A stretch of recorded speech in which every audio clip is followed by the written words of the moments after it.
எல்லாத்துக்கும் வணக்கங்க. இன்றைக்கி நம்ம வர்னிஸ் கிச்சனில் ஒரு சூப்பரான வத்த குழம்பு தாங்க வைக்க போகிறோம். வாங்க எப்படி செய்யலான்னு பார்க்கலாம். ஒரு நெல்லிக்காய் சைஸு புளியை ஒரு கப்பு தண்ணி ஊற்றி ஒரு 10 நிமிஷம் ஊற வச்சுக்கலாங்க. அடுப்பில் ஒரு கடாய் வச்சுக்கலாங்க. அதில் ஒரு 3 டேபிள் ஸ்பூன் அளவுக்கு எண்ணெய் ஊற்றிக்கலாங்க.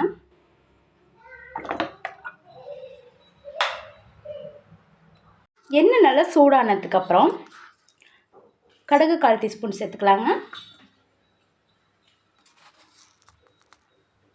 வெந்தயம் ஒரு 1/2 டீஸ்பூன் சேர்த்துக்கலாங்க. சீரகம் ஒரு 1/2 டீஸ்பூன் சேர்த்துக்கலாங்க. 2 காஞ்ச மிளகாய் சேர்த்துக்கலாங்க. ஒரு 10-15 சின்ன வெங்காயத்தை வெட்டிட்டு சேர்த்துக்கலாங்க. ஒரு 5-6 பூண்டு சேர்த்துக்கலாங்க. இப்போ அரைச்சி வச்சுருக்க ஒரு தக்காளியை சேர்த்துக்கலாங்க. நல்லா மிக்ஸ் பண்ணிக்கலாங்க. இதில் ஒரு 2 டீஸ்பூன் சாம்பார் தூள் ஆட் பண்ணிக்கலாங்க.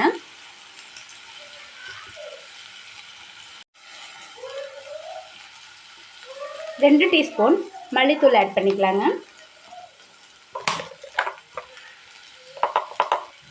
கால் டீஸ்பூன் மஞ்சள் தூள் ஆட் பண்ணிக்கலாங்க. இப்போ குழம்புக்கு தேவையான தண்ணி ஆட் பண்ணிக்கலாங்க. இப்போது நம்ம கரைச்சி வச்சுருக்கிற ஒரு நெல்லிக்காய் சைஸ் புளியை அதில் ஊற்றிக்கலாங்க. எல்லாம் மிக்ஸ் பண்ணிக்கலாங்க. இப்போ குழம்புக்கு தேவையான உப்பு சேர்த்துக்கலாங்க. இது ஒரு 4 நிமிஷத்துக்கு நல்லா கொதிக்கட்டுங்க. நல்லா சூப்பராக கொதிச்சிருச்சுங்க. இப்போ குழம்பு நம்ம ஆஃப் பண்ணிக்கலாங்க.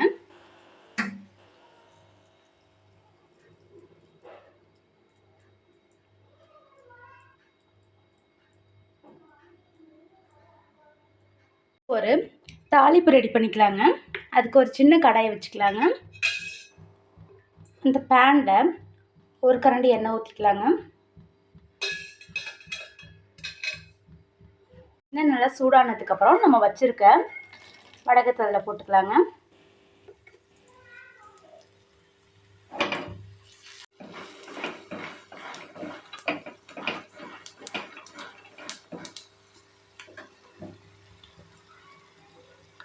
தாளித்து வச்சுருக்க இந்த வடகத்தை குழம்புல போட்டுக்கலாங்க.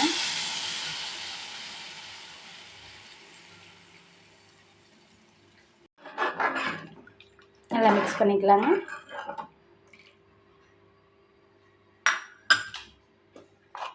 இப்போ இதில் ஒரு சின்ன பீஸு வெல்லம் சேர்த்துக்கலாங்க.